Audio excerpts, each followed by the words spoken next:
हाँ भैया, बहुत वीडियो बनावा सीबीएसई में, अंग्रेजी में। अब हम चाहते हैं कि अवधी भाषा में यहाँ हिंदी के लिए और यूपी बोर्ड खातिर कक्षा 10 विज्ञान के कोनो चैप्टर पढ़ाई। अगर बढ़िया लगी तो बताओ, तो और बहुत सारे चैप्टर जो है वो हम पढ़ाई देवे, गणित के भी, विज्ञानों के। कक्षा 10 के विज्ञान एक चैप्टर है, पहला चैप्टर, वही बात करी थे आज। ठीक है, चैप्टर है रासायनिक अपक्रिया एवं समीकरण। रासायनिक अपक्रिया का होता है, देखो दुई और दुई से ज्यादा अणु जब आपस में मिलत है, दुई दुई से ज्यादा अणु आपस में जब मिली है तो एक नवा यौगिक बनी। ये नवा यौगिक जो बनत है, ठीक है, यही का बोलते हैं रासायनिक अपक्रिया। दुई या दुई से ज्यादा अणु मिलके नवा यौगिक बनावे तो कहीं है रासायनिक अपक्रिया। और यही अपक्रिया को जो निरूपित करते हैं, जिस ढंग से उसका लिखा जाता है, लिखे जो तरीका होता है, वही कहा है रासायनिक समीकरण।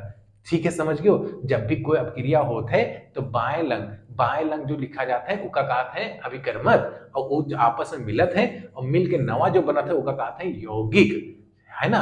नवा जो पदार्थ बना था उसे कहा था यौगिक। अब देखो, दुई तरह के रासायनिक अपक्रिया जब जब हुई तो दुई तरह के परिवर्तन हो सकत है, भौतिको हो सकत है और रासायनिक हो सकत है। भौतिक परिवर्तन जब हुई तो कुछ नवा यौगिक नए बनत है, नवा पदार्थ नए बनत है। जब जब भौतिक परिवर्तन हुई तो नवा यौगिक नए बनी। जैसे कि मोमबत्ती पिघल गा, मोमबत्ती अगर पिघल गा तो कुछ नवा नए बनी रही मुंह में, है कि नहीं। और रासायनिक अगर जैसे बात करें कि पानी पानी जैसे बर्फ बन गा, ठीक है, तो पानी से बर्फ बन जाए तब का रही, पनिए रही। तो भौतिक परिवर्तन तो भौतिक परिवर्तन तो भा, ठीक है। पहले वो द्रव में रहा है, अब काहे में आ गया, ठोस में आएगा। बर्फ बना तो ठोस में आएगा, तो भौतिक परिवर्तन भा, लेकिन पानी पनिए रहेगा वो, ठीक है। लेकिन अगर रासायनिक परिवर्तन की बात करी कि रासायनिक परिवर्तन का होता है, तो जैसे दूध से दही, जब दूध से दही बनत है तो देखो दूध अलग मेर होता है और दही अलग में होता है। तो रासायनिक परिवर्तन में क्या होता है कि यौगिक जो बनत है वो नवा बनत है, बिल्कुल अलग बनत है, अपने अभिकर्मक जाहे से बनी उससे बिल्कुल अलगे रही।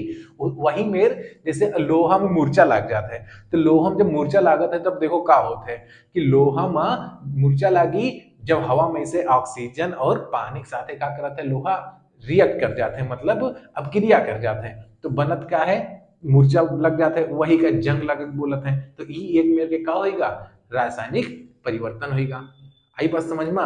देखो, जब कोनो रिएक्शन हुई, रिएक्शन मतलब अपक्रिया हुई। अब सीबीएसई मीडियम का पढ़ावत आदत पड़ गया है, हुई हम यूपी बोर्ड के हिंदी मीडियम के, लेकिन अब थोड़ा आदत बन गया है ना, तो वही तो बीच बीच में निकल जाता है, लेकिन कोई बात नहीं। अब जब अपक्रिया होता है तो कुछ बदलाव हो जाते हैं, कुछ परिवर्तन हो जाते हैं। वो परिवर्तन का होता है, जैसे तापमान बदल जाता है। अपक्रिया जब जब होता है कोनो, तो तापमान, कोनो ऐसे अपक्रिया होता है जिसमें तापमान का होता है, ताप का होता है कम हो जाता है। कोनो ऐसे अपक्रिया होता है जिसमें तापमान बढ़ जाता है। कोनो ऐसे अपक्रिया होता है जिसमें अवस्थाएं बदल जाता है, मतलब कोनो ठोस से चला जाए द्रव में, द्रव से चला जाए गैस में। कोनो कोनो अपक्रिया ऐसे होते हैं जिसमें रंगे बदल जाते हैं, पता चला रहा है नीला होएगा पीला, ठीक है, तो रंगों बदल जाता है। आई बात समझ में। अब देख लिया जाए अपक्रिया के प्रकार। अपक्रिया कौन कौन मेर के होते हैं, तो अपक्रिया कईयों मेर के होते हैं। एक अपक्रिया होता है संयोजन अपक्रिया। अब संयोजन अपक्रिया में क्या होता है, इमा कुछ ना है, इमा क्या होता है, दुई या दुई से ज्यादा अभिकर्मक आपस में क्या करते हैं, मिल जाते हैं। दुई से ज्यादा अभिकर्मक आपस में मिल गई हैं, एक नवा यौगिक बनाए दे हैं, ऐसे अपक्रियन का संयोजन अपक्रिया कहा है। जैसे मान लो कार्बन है और ऑक्सीजन है, और कार्बन ऑक्सीजन दोनों आपस में क्या हुई है, मिल गई है और बनाए दे हैं का कार्बन डाइऑक्साइड। तो कार्बन ऑक्सीजन मिलके कार्बन डाइऑक्साइड बनाए, ये अपक्रिया का करते हैं संयोजित, का कहीं है संयोजन अपक्रिया कहते हैं। वही में एक और होते विस्थापन अपक्रिया। अब विस्थापन अपक्रिया में क्या होता है, इमा का होता है जो ज्यादा क्रियाशील तत्व होते हैं ना, वो कम क्रियाशील तत्व का हटाए देते हैं, यही कहा है विस्थापन अपक्रिया। जैसे जिंक और कॉपर सल्फेट का जब मिलावत है तो जिंकवा ज्यादा क्रियाशील है, तो जिंकवा का करते है कॉपर का वहां से हटाए देते हैं और सल्फेट के साथ लाग जाता है। तो जिंक और कॉपर सल्फेट जब मिलत है तब बनत क्या है, जिंक सल्फेट और कॉपर। कॉपर का हो गया अलग, तो यही अपक्रिया का कहलाता है विस्थापन अपक्रिया। और यही मेरे एक होते द्विविस्थापन अपक्रिया। अब द्विविस्थापन अपक्रिया में क्या होता है, द्वि मतलब द्विविस्थापन मतलब जो ये आर बाहर हो जाए, तो द्विविस्थापन अपक्रिया में क्या होता है कि आयन जो होते हैं वो आपस में क्या हो जाते हैं, एक्सचेंज हो जाते हैं, मतलब आपस में बदल जाते हैं, आदान प्रदान हो जाते हैं, यही का कहते हैं द्विविस्थापन अपक्रिया कहते हैं। अब एक और अपक्रिया होता है जिसका अपघटन कहते हैं, यही का वियोजन कहते हैं। तीन में होते हैं, ऊष्मा से भी होते हैं, प्रकाशों से होते हैं और विद्युत धारों से होते हैं। अगर ऊष्मा दे के टूर दिया गया, पहले तो ये जान लो, संयोजन तो होत रहा है जुड़ना, और वियोजन का हो जी टूटना, वियोजन का हो जी टूटना, यही का अपघटन भी कहते हैं। ठीक है, तो अगर एक अपकर्मक है और दो या दो से ज्यादा में का होगा टूटगा, दो या दो से ज्यादा यौगिक में टूटगा, तो इका का कही है वियोजन कही है। ठीक है, अब देखो ये कौन कौन में होत है। अगर कौनो ऐसा हमारे पास अभिकर्मक है जिसके ऊपर हम ऊष्मा दें, ऊष्मा दी, ऊष्मा दे दे के उसका तूर दी तो टूट जाइए।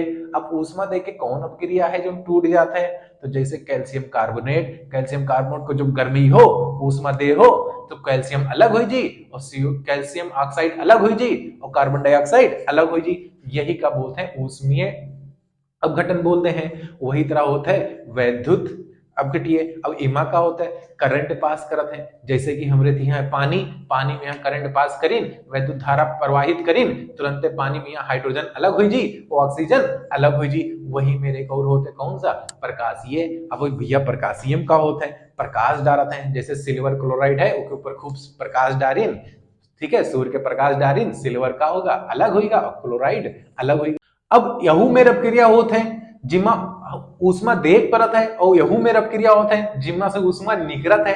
अगर कोनो ऐसा अपक्रिया है जिमा ऊष्मा देख पर है, मतलब ऊष्मा का वो शोषित करे, ऐसे अपक्रिया का कहा है ऊष्मा शोषी अपक्रिया, और ऐसे अपक्रिया जिमा से ऊष्मा निकरे इका कहा है ऊष्मा क्षेपी अपक्रिया। अब जैसे सब्जी का सड़ना, जैसे सब्जी घर में रखा रखा धरा धरा सड़गा, तो ये कैसा है ऊष्मा क्षेपी अपक्रिया है। इनमें से क्या होता है, इसमें से ऊष्मा निकरत है। जैसे सांस लेना, जैसे सांस लीत है, सांस जब लिया जाता है तो यहू में से ऊष्मा निकरत है, तो यहू का होगा ऊष्मा क्षेपी अपक्रिया हो गया। और अगर ऊष्मा शोषी की बात करें तो इमा ऊष्मा का हुई शोषित हुई, जैसे प्रकाश संश्लेषण पेड़ पौधा जो है सूरज की उपस्थिति में अपन लिए क्या बनावत है, खाना बनावत है, ग्लूकोज बनावत है ना, तो वहां पढ़े रहे हो कार्बन डाइऑक्साइड और सूर्य की उपस्थिति में, मतलब सूरज की रोशनी के प्रेजेंस में, जब सूरज की रोशनी होगी तभी वो क्या करेगा, प्रकाश संश्लेषण करेगा, मतलब अपने लिए खाना बनाई। तो प्रकाश संश्लेषण एक तरह के कैसा अपक्रिया हो, ऊष्मा शोषी अपक्रिया।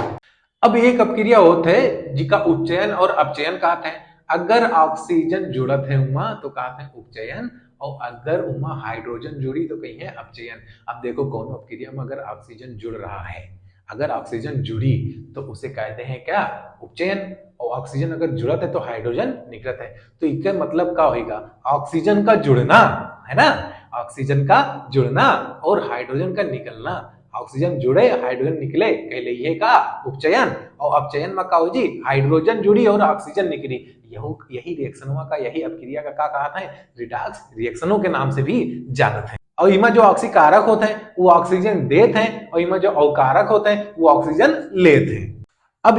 अब इमा आखिरी में यहाँ एक दो टॉपिक और है वो देख लिया जाए। एक होता है संक्षारण। संक्षारण का मतलब क्या होता है, जैसे लोहा में मूर्छा लागत है, जंग लागत है, वही का बोलते हैं संक्षारण। तो कौनो ऐसे तत्व हैं जो धीरे धीरे खराब होने लगे, वही का कहते हैं संक्षारण। अब संक्षारण से कैसे बचाव है ये बहुत पूछा जाता है। तो जैसे देखो जस्तीकरण करके क्या करते हैं, कोनो तत्व के ऊपर जस्तीकरण करते हैं, जस्ता लगाए दे हैं ताकि वो खराब ना हो, वही में क्या कहते हैं, तेलो लगाए के बचावा करते हैं, तेलो लगाए देते हैं कोनो कोनो तत्व पे यहाँ तो वो खराब ना होते, ग्रीसो लगाए देते हैं, ग्रीसो लगाए दिया जाता है तब वो खराब ना होते। तो आखिरी इमा का है विकृत गंधिता, खाना वाना जो सड़े लागत है जिमा अम्ल बने लागत है, यही वजह से उसमें से बदबू आवत है, यही कहते हैं का विकृत गंधिता। वायुजनित उपचयन होत है, इमा वायुजनित उपचयन हुई तभी वो सड़े लागत है। अब सड़े कसके बचाए सकित है, बहुत सारी चीज ऐसी आवत है खाए वाए के जिमा एंटीऑक्सीडेंट मिला देते हैं, बहुत सारी ऐसी चीज आवत है जैसे चिप्स उमा नाइट्रोजन गैस भर देते हैं, बहुत सारा खाना वाना का होता है फ्रिज में धर दिया जाता है, ये सब काहे किया जाता है, यही खातिर तो किया जाता है ताकि खराब ना हो। तो खराब होने से बचावे तरीका का होगा, फ्रिज में धर दो, नाइट्रोजन गैस मिला के रखा जाता है और एंटीऑक्सीडेंट मिला के रखा जाता है ताकि वो खराब ना हो। तो ये हमारी कोशिश रहा है अवधि भाषा में पढ़ावे खातिर, पहली चक्कर जिंदगी में पढ़ावा है। अगर बढ़िया लगी तो बतायो, सब वीडियो बनाए देवे सब चैप्टर के, चाहे वो गणित हो चाहे वो विज्ञान हो। है, धन्यवाद।